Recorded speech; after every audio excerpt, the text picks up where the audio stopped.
Hi, this is Sarit Switzer, and welcome to the It Is Taught podcast, a podcast devoted to the teachings of Rabbi Shneur Zalman of Liadi as recorded in his most famous work, the Tanya. My hope for this show is to make these teachings accessible and relatable to the average person, regardless of prior Jewish education or affiliation. The episodes follow the prescribed daily study portions and are meant to serve as practical lessons in how to live your life as your true self and develop an authentic and powerful relationship with your Creator. I have personally experienced the effects the study of this work has had on me, and I'm excited to share what I can of this knowledge with you. So please join me on this journey of learning, self-growth, and connection with your source.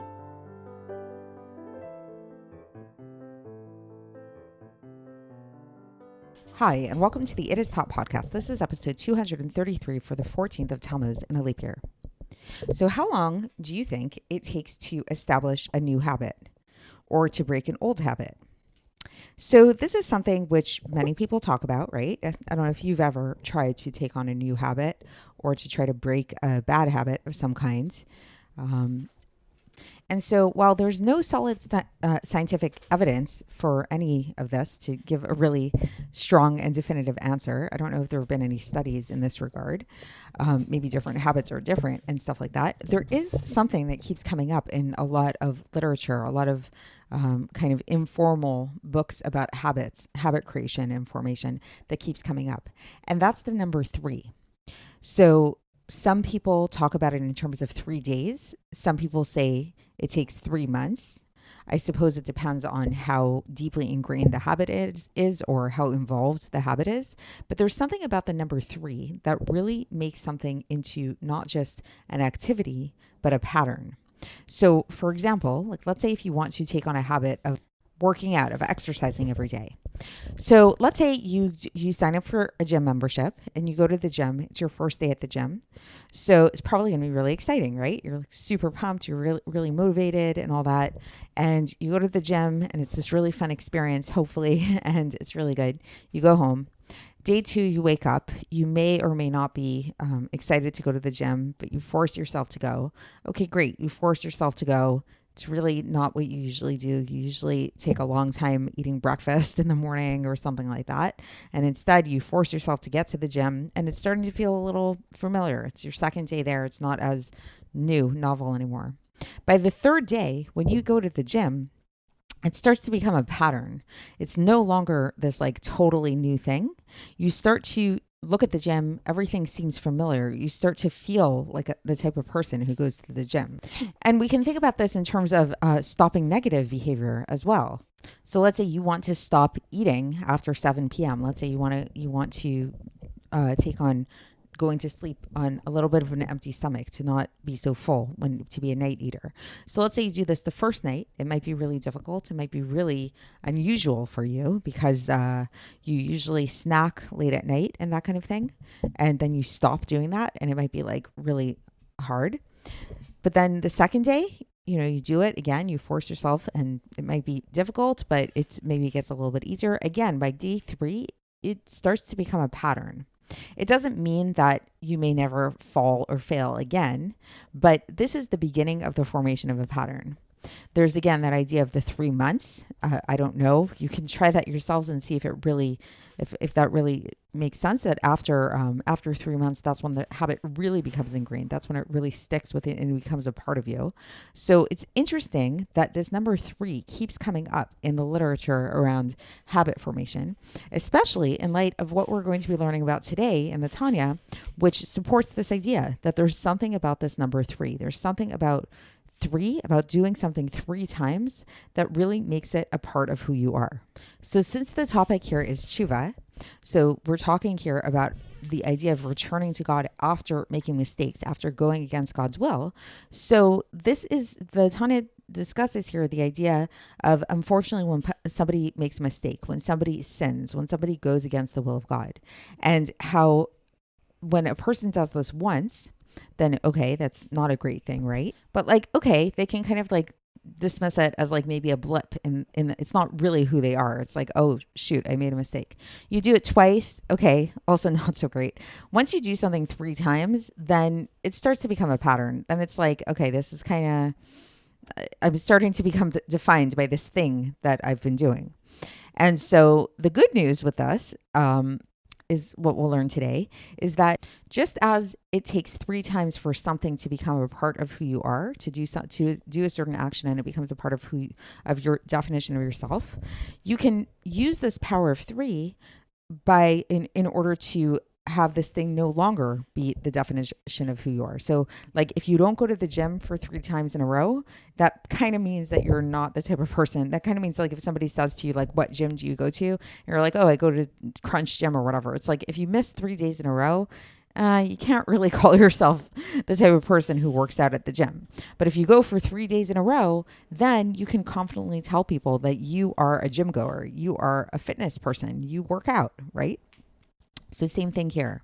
So the way this comes up today is in the context of the idea of fasting, which we've been discussing, again, is not tshuva. So fasting itself is not tshuva. Tshuva, again, is merely, is simply acknowledging the fact that you did something wrong, resolving to not do it again in the future, and stop doing that negative thing.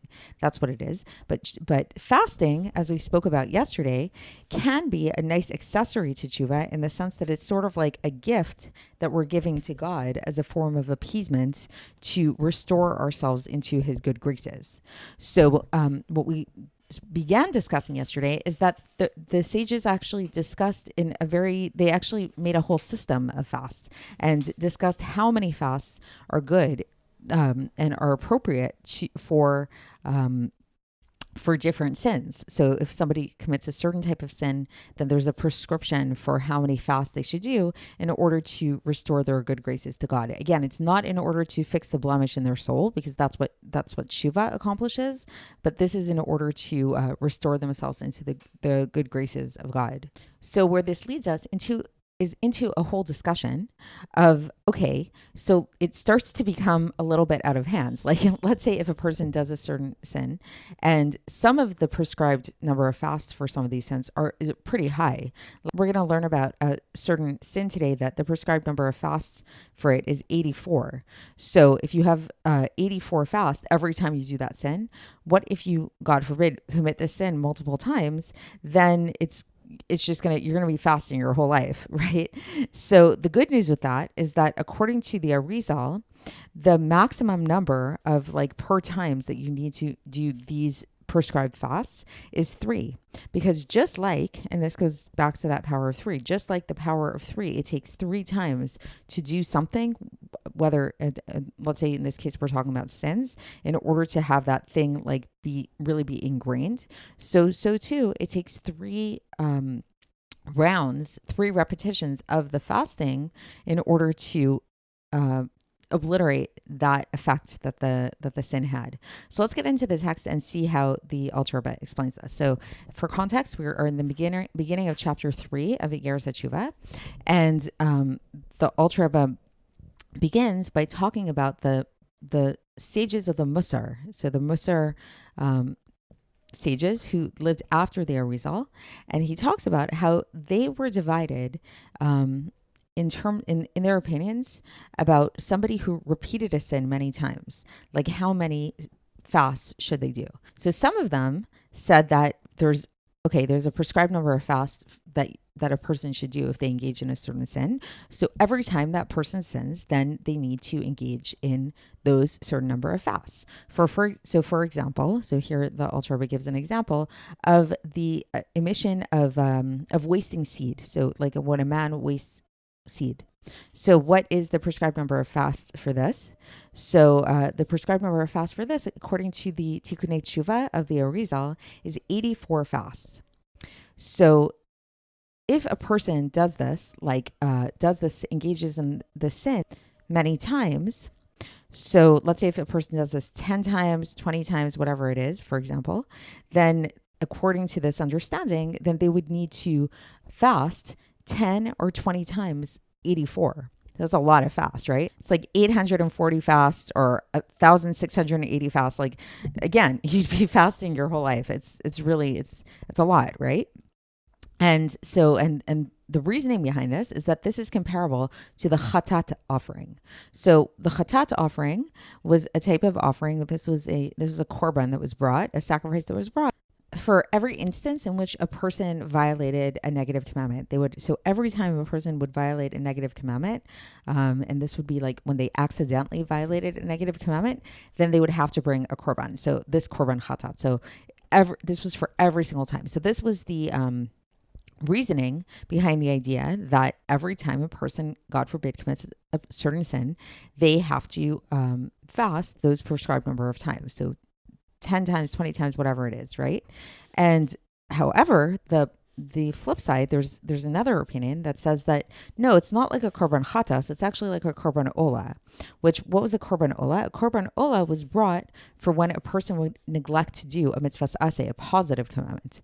And even if a person neglected to do this positive commandment many times, they would become atoned. The atonement would come to them just for merely bringing one ola. They didn't have to do this a bunch of times. They didn't have to bring an ola every time they committed this omission of the positive commandment. It was just once, and that fixed them up for life, or at least up until that point. And this is explained in the first chapter of Zvachim. And so the accepted decision for this, so they kind of came to a compromise, it sounds like, is that you do it 3 times. So it's that you can fast 3 times the prescribed number of fasts for whatever the particular sin is. So for example, if we go back to the sin of wasteful seed, so which was 84, so you would do 84 times 3, which is 252 fasts. So basically, if a person engaged in a sin of wasteful seed, even if they did it many times, all they need to do is they need to fast 3 times whatever the prescribed number of fasts are for that particular sin. And that's true for not only the sin of wasting seed, but really for any kind of transgression or any seed or anything like that. And why is this? This is because of the teaching in the Zohar. And this is at the end of Parshas Noach on page 73b, where it says that as soon as mortal man sins once against God, he makes an impression, right? So it's like every time we sin, we don't only blemish our souls, we make an impression above. If we do this a second time, then it makes an even greater impression. And then if we sin a 3rd time, God forbid, then this blemish, this impression that we make, penetrates from one side to the other, is what the Zohar teaches us. So thus, we need the number of fasts to also be 3. So and that's the end of the section for today. So again, it's just going back to the intro, and what we're talking about is it fits very nicely with this idea of 3, of this idea of the rule of 3, that if a person engages in any activity, here we're talking about a negative activity, if they do it once, okay, not great, twice, not great, 3 times, it's kind of made an impact. It's like this, it took over basically. But the good news for that is that then if we want to rectify the impression that we made with that activity, 3 times is good for that as well. 3 times is the amount of times, the 3 times the number of prescribed fast is what's going to make that lasting impression to eradicate the negative impact of the sin. So that's it for today. And tomorrow we will continue this chapter, and I'll speak to you then. Thanks for listening to the It Is Taught podcast, hosted by Sarit Switzer. This podcast is dedicated in loving memory of my maternal grandfather, Avraham Yitzchak ben Binyamin HaKohen of blessed memory. Music by Shoshana. If you enjoyed this episode and would like to support the show, please share it with others and subscribe on YouTube, Apple iTunes, Spotify, or wherever you listen to podcasts. And make sure to leave us a 5-star review. To find out more about the It Is Taught project, including more information on my soon-to-be published book, please visit our website, itistaught.com. To catch the latest from me, follow me on Facebook, Instagram, and Twitter. Looking forward to speaking with you tomorrow, and until then, have a great day.